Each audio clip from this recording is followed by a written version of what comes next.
Hello, everyone. We have officially made it to Friday, which, man, it's been a long week.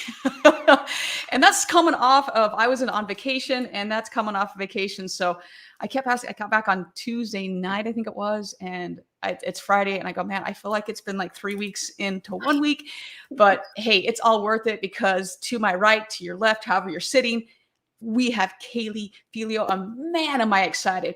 Not only because she is incredible at what she does, she's a freaking brilliant mind, but because she is another kick-ass female in the industry. And man, we need more people like you. So I'm so excited to have her on the show today.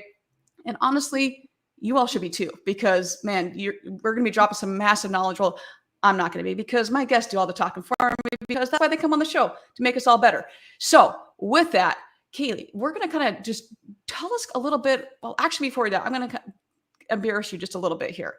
So hang with me for a little bit here. So I think it was about maybe a week ago, you had posted, everyone knows my Subway story. Now, I didn't know your Subway story. So when we spoke, I think it was last week, you got into that a little bit, which I do want to get into that just so everyone can hear that didn't hear, because I was one of one that hadn't heard the story. And so I am excited that other people can hear this. But you've been around for a little over a decade, and it just seems like you have just bursted on the scene. And as I said earlier, maybe a little bit like a wrecking ball. So of course, you know that we're going to have to tee up this right here. Of course, we're going to have to tee up this. Yes. And then to make a little bit more fun of this, we're going to have to do this one as well. So yeah. Oh, yeah. But you have, like, you're everywhere. And I think we first met at Digital Dealer, like just really quick in passing. Yeah. And I think both of us were meeting a gazillion people. So we circled back, and I just, the minute I met you, it was just, you're the same online as you are in person. And then you got into everything you're doing. So I'm going to turn it over to you, just a little bit of how you got in this industry, what you're doing now. You've got a podcast.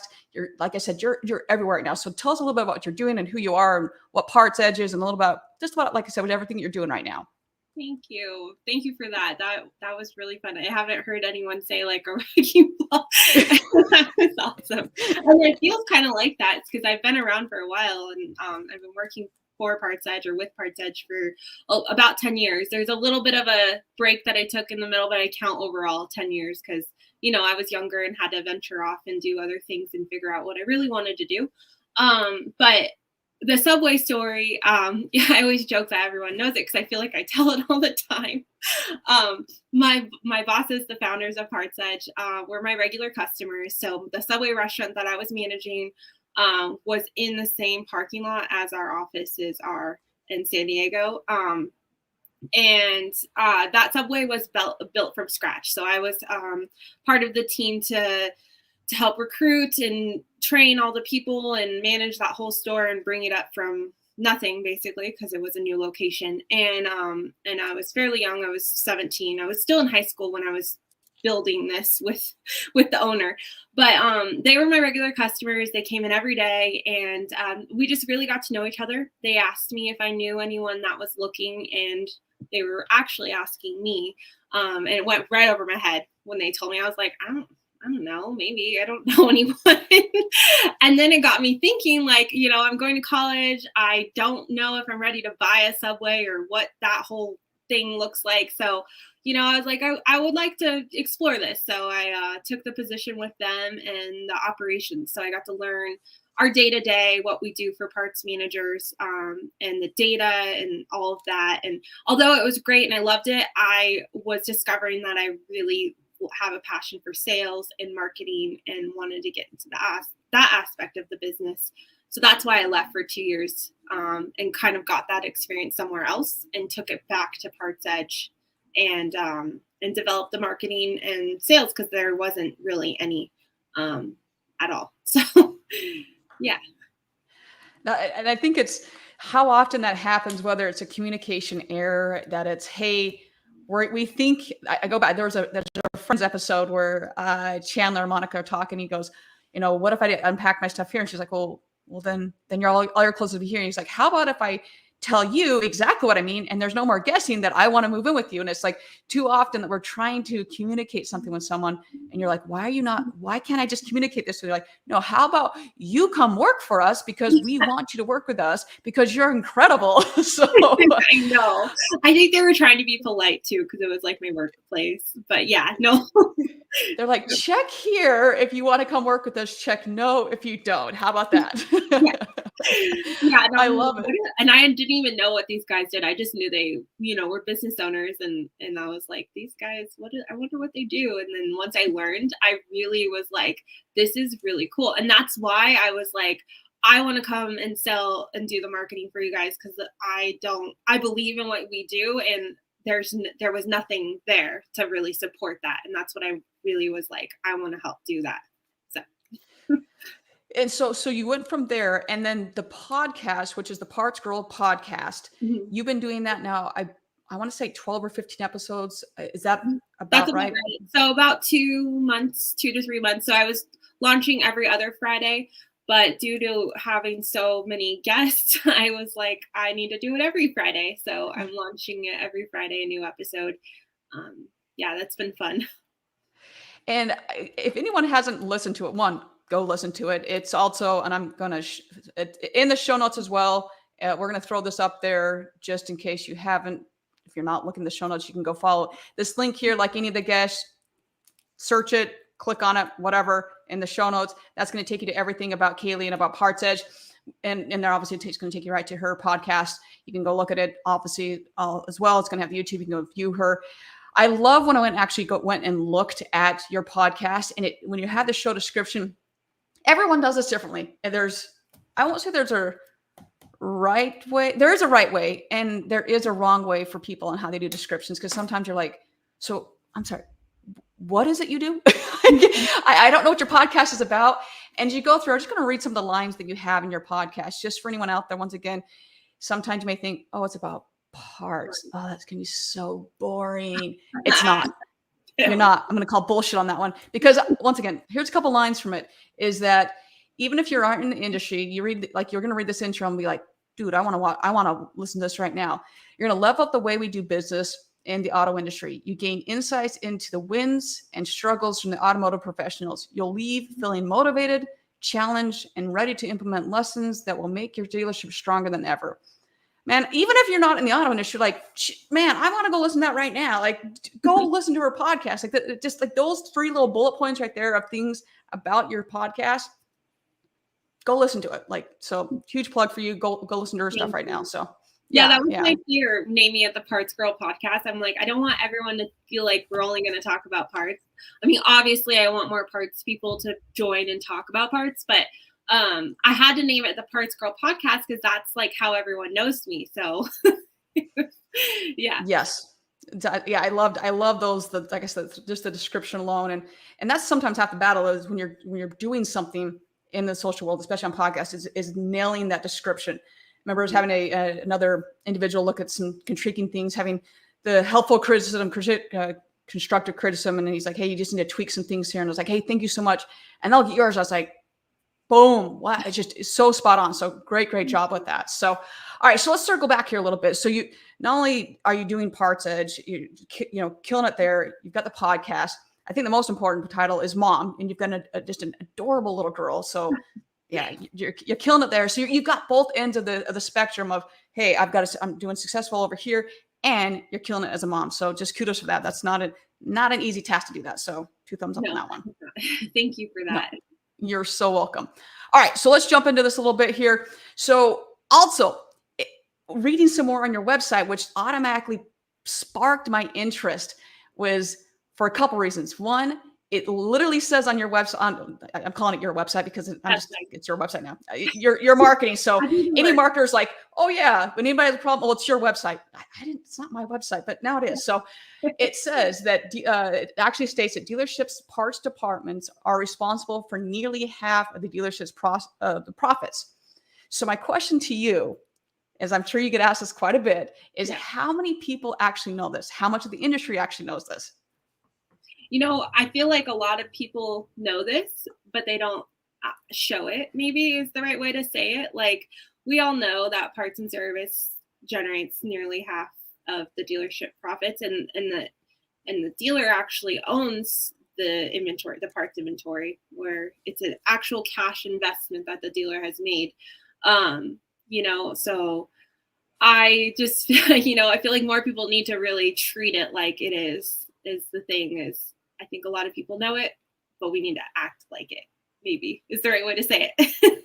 No, I 100% agree. So I guess how is PartsEdge going out and educating the industry, the dealerships, the managers, the old dinosaurs, managers and employees about this? So we're going, the clients that we work with, we are showing them their true data, their true inventory, what it actually looks like, how can they churn it more, how can they make more profit off of it. So really just giving them that guidance, that second set of eyes of looking at the inventory makes a huge difference, because I think that the DMSs do a really good job. They just there's just so much data going on that I think managers have a hard time really drilling down of what exactly is important and what they actually really need to look at is the biggest thing. And I don't want to say all managers are like that, but I think what I'm finding is that fixed ops directors typically come from service, and so they don't have as much of that parts background. So we're helping kind of bridge that gap with fixed ops and parts managers to speak that same language and get on the same page of understanding how hard the parts manager is actually working to maintain all of the inventory and getting them the right parts and everything that goes with it.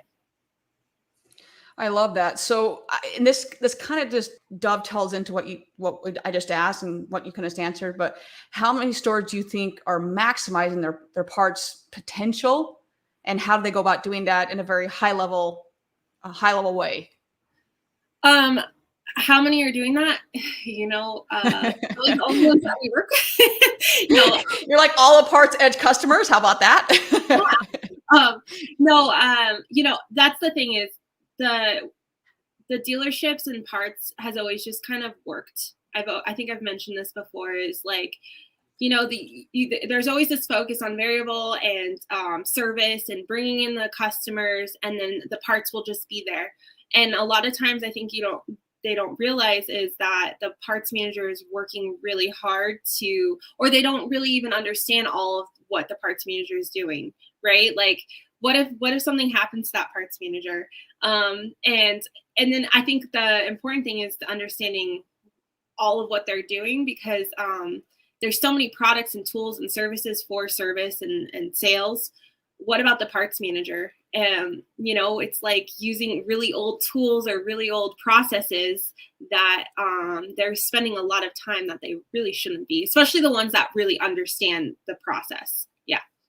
I don't know if I answered your question. Yes. I think I went No, yeah, I totally understand. I totally understand. My younger brother and I were in business together many years ago, and it was on the body shop collision area. Yeah. And he just goes, and it was his first time being in the auto industry. And he goes, I just don't understand why everything is so archaic. And I go, welcome to the auto industry, buddy. Like, this is what you have to deal with. Like, it's just your constant battle of trying to take super techie, awesome technology with something that was built in 1940. Like, it's just, okay, it's not 1940, but you get my idea. It's just very, very difficult. He goes, this is just like, what we're trying to do is put a man on the moon, and we're using a rowboat. Like, this is just so very difficult because nothing is talking to each other. We can't get this thing to do. He's like, we're just trying to constantly do workarounds because this technology just doesn't work. It's like you got a dot printer.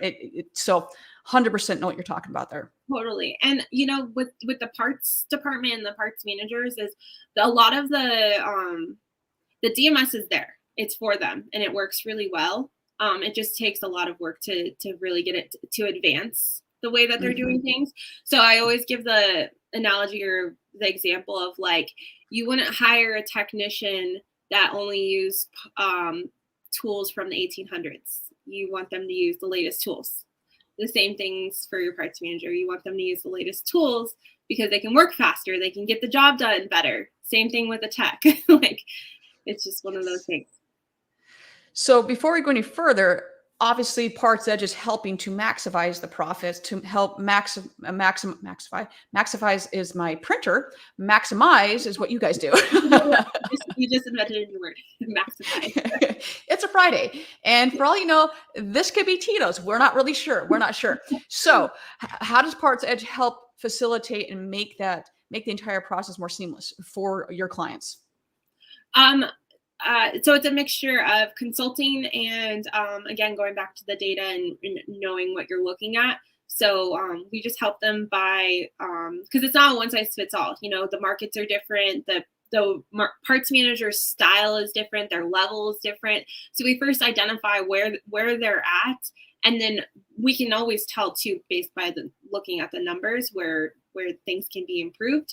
And then we actually help them implement those changes. So that's kind of like the consultative side of like, we're parts experts, we're DMS experts, we know what you need to do, but then we also help execute what needs to happen, is I think the biggest difference of a lot of other services out there. Okay. Nice. All right. So we've obviously being able to seamless talk to each other. So I always harp on the fact that it's not just the technology that needs to talk to each other. It's got to be the fact that you've got to physically sales, fixed ops, finance. Everyone has got to talk to each other. You got to cross train. You've got to have all these departments that are literally physically talking to each other. Yeah. And I think that's too often that gets overlooked, and it shouldn't. But I mean, I don't know. Maybe I know that this was not even one of the questions I don't think we even put on here. There's just something that drives me bonkers, is that when it comes to fixed ops, it's like, why is this such a stop talking? Just please talk to each other. I know. So, and I really think it boils down to the leader, the fixed ops director, especially having someone in place to be and what I'm seeing a lot, they're getting more involved in our process and our conversations with the parts manager. And like even today, we had a meeting with a client. They had their service managers in the meeting with the parts managers so that they understand what the parts managers are dealing with and how can we work together to resolve some of the issues or some of the misconceptions that a service person has of the parts people and vice versa. So it kind of like really gets everyone on that same page. Because all we really focus on is parts, but like having them in the room in the conversation is where we can stop that, divide. I think it's so important. It's a conversation that needs to be continually had over and over again. And as anything, it starts at top and works all the way it's down. And it's just a keep preaching is all I can say. Keep preaching it. It's this whole connected retail that needs to selling the car is just the very first portion of the entire life cycle of your customer. And for too often we think that we sell the car and that's the end. No. Because that customer is going to keep coming in for service. And if your parts department isn't locked in, and we know that over half of your profits coming from parts, come on, we want that customer to continue, because all the advertising that you're spending to bring in new customers, do you want to keep spending? Like, yes, you're going to have to keep advertising, but your fixed op is retaining that customer. So, and don't just assume you're going to have the right parts. Like, you got it. There's a lot of data and a lot of analytics that go into having those right parts for your market. So I think there's this assumption that happens that the parts will just be there. Yeah.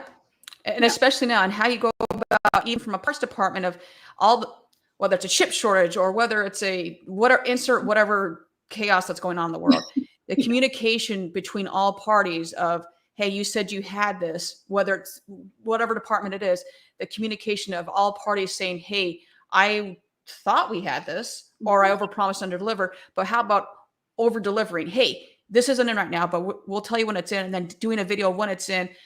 It was probably a couple months ago. We were on it was Ian and Jeff's Auto Hub show, and Carol from Active Engage had a great story of her daughter. The car was in for service and it was an air conditioning issue, and the service department kudos to them, did a video. Car's great to go. So great job on the video. The problem was air conditioning was never fixed. So they just shot off a video, never thought to say, hey, it wasn't fixed, and just did a canned out video saying it was fixed. Now stop, think about it. Let's have a conversation along the ways. Was it fixed? Was it a problem that maybe the parts weren't in, maybe no one talked to each other.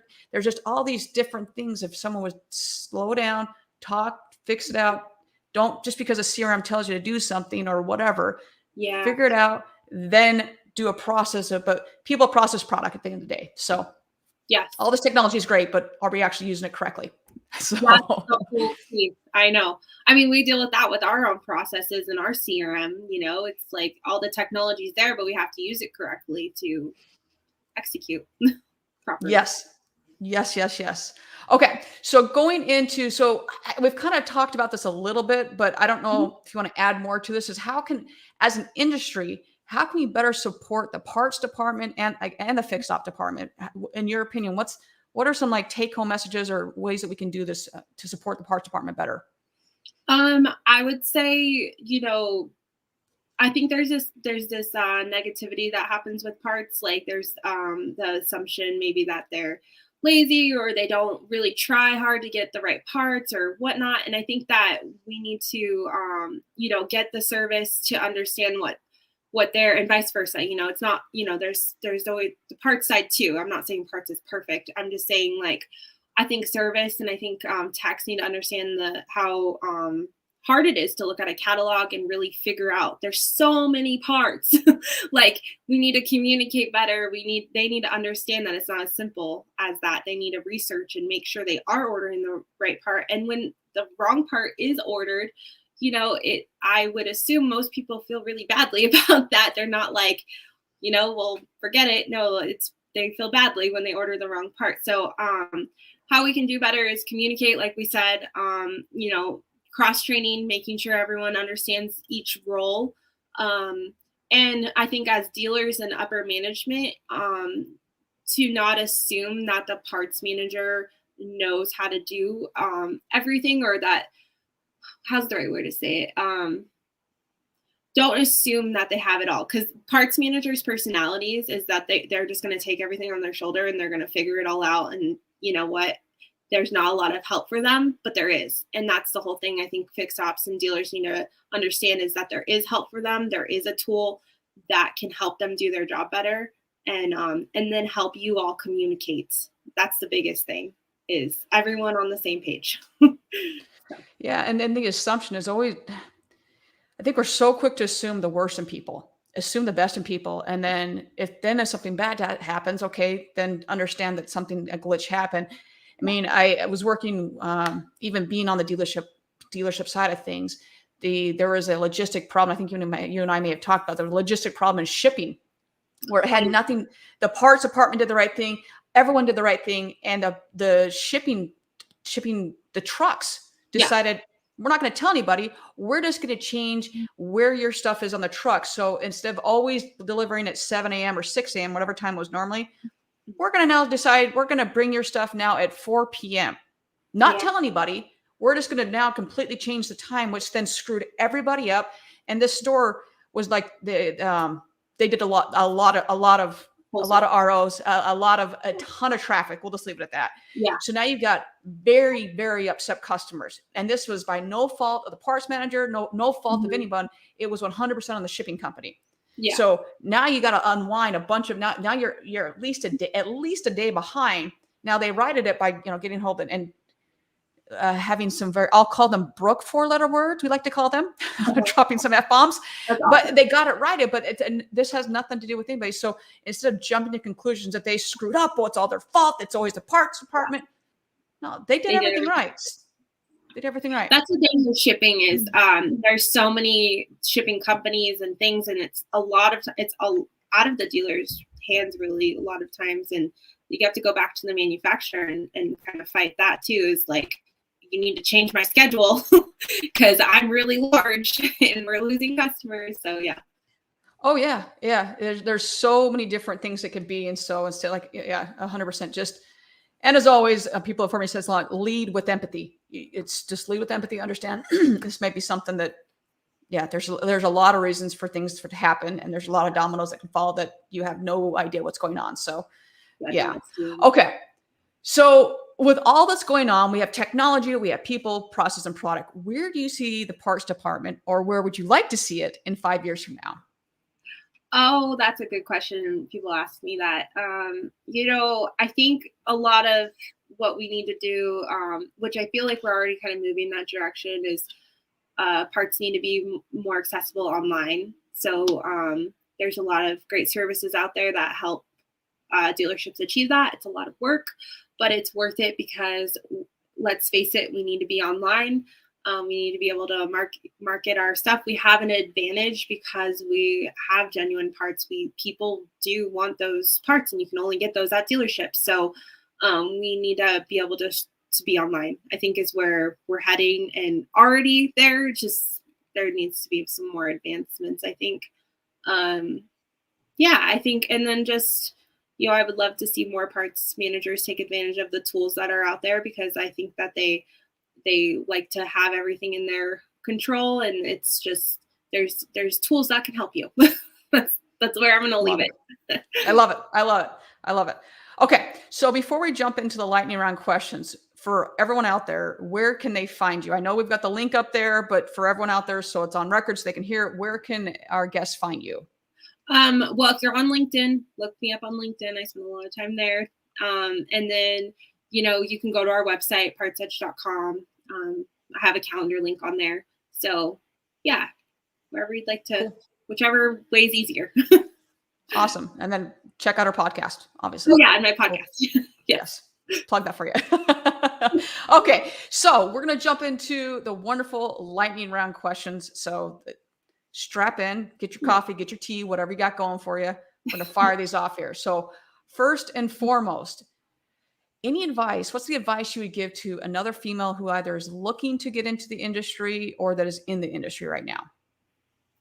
Oh gosh, what advice? I would say to push through and be positive and be confident. I think that's where something I failed in the beginning, where I just wasn't as confident in myself. And I think that's why you're seeing me come in as a wrecking ball, because I'm like, you know what, I just need to get out there and stop holding myself back.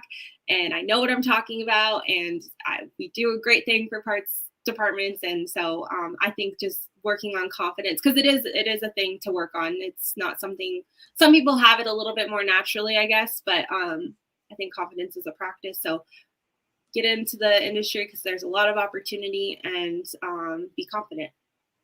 Love it. And I would 100% agree with that. Yeah. And sometimes it takes a bit, even when like you're doing, whether it's video things or on social, it takes a bit to sometimes be comfortable in your own skin. So yes.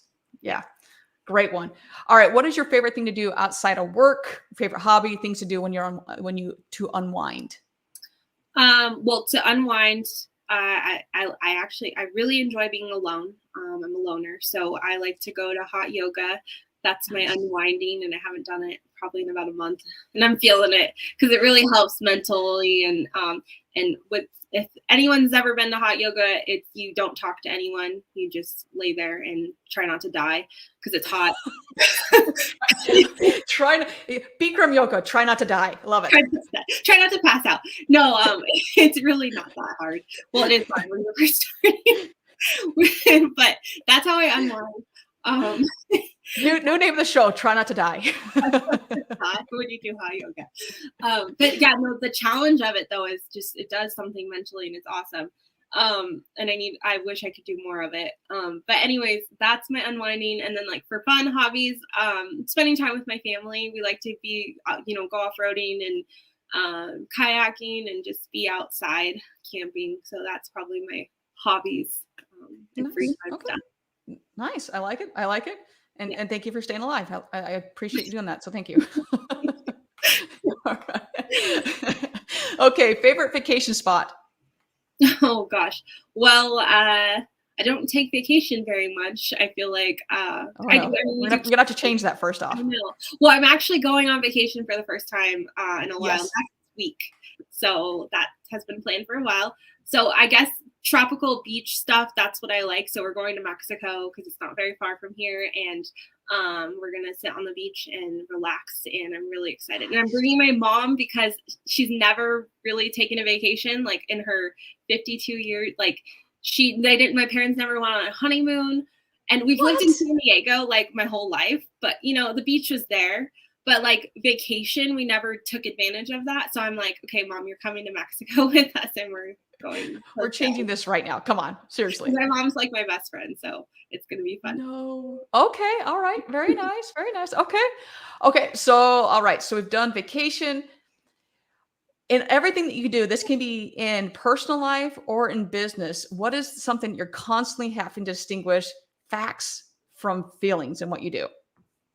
Oh, that's a tough question. And I Oh know no. you ask that to everyone, but You're like, I knew this one was coming too. and I even thought about it too. I'm like, what am I gonna say?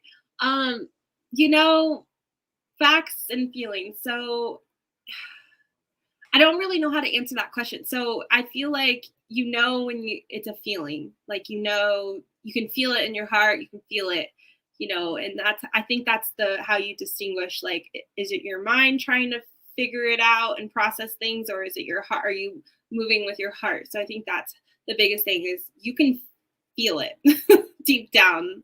That's how you can distinguish between facts and feelings, I think. Okay. That's how I'm gonna Okay. answer the question. I'll take it. Okay. There's not a wrong answer to this. So it's like everyone's different. So we'll take it. All Okay. right. All right. So I would say at this point, what you're doing, everything you're doing, I consider you a disruptor in the industry. So what is the hardest or best lesson you've learned at this point throughout your career? Oh, I knew that one was coming too. And I think I kind of already mentioned it with like having the lack of confidence. I always Okay. yeah, like the hardest thing I learned was talking to parts managers and first getting started and not having that confidence and and then I got to a point where I was like I know what I'm talking about, and then they would still question me. I would still get that, and I'm like, okay, are you questioning me because I'm a female or because I don't sound like I know what I'm talking about? I don't know, but I think that's the biggest thing is I let that hold me back. I held on to those tiny instances because it didn't happen that often, but it did, and I would just like harp on it. And I've learned, and that's what being in sales too is I've learned how to really let it go and shake it off because I'm like, well, that person doesn't need my help. I'm not going to force someone I'm just going to share the information. If it's there, it's there. If it's not, then, I can't force it. So that's, I think the biggest thing I've learned is to, not let those assholes tear me Yep. down. So, Yeah, the same people that want to give you advice, the same people that are tearing you apart, either behind your back or even online. It's very interesting. I had a conversation with someone about that just last week. I go, those same people are pretending to be someone else online, and then they're yeah, behind your yeah, yeah. I'm like, that's just be careful where you're getting advice. Yeah, yeah, or that's people a are big telling you stuff. part being on Yeah, social media too. Yeah. Identifying, and that goes with facts and feelings too, right? You can I can't talk. You tend to be able to feel a vibe from someone. hmm So once you get that, trust that instinct. I yeah. think the biggest thing. Yeah, that gut instinct is, and that's another thing I've, even when it's like, oh, it's a feeling, I'm like, well, it is, but that's your gut telling you something, and that will prove to be true and a fact later on. So it's, Yeah. yeah, I yeah, think the gut is agree. your gut knows. Don't go against it. Yeah. Yeah, never Yeah. go against that. That will, yeah, Yeah. yeah. I know it. Okay, do you have a favorite car? Oh, that's a good question. I'm a Toyota lover. So right now Okay. I'm loving my 4Runner. Oh, that's such a great car. Yes, Oh, I have a 97, so I have a really old 4Runner.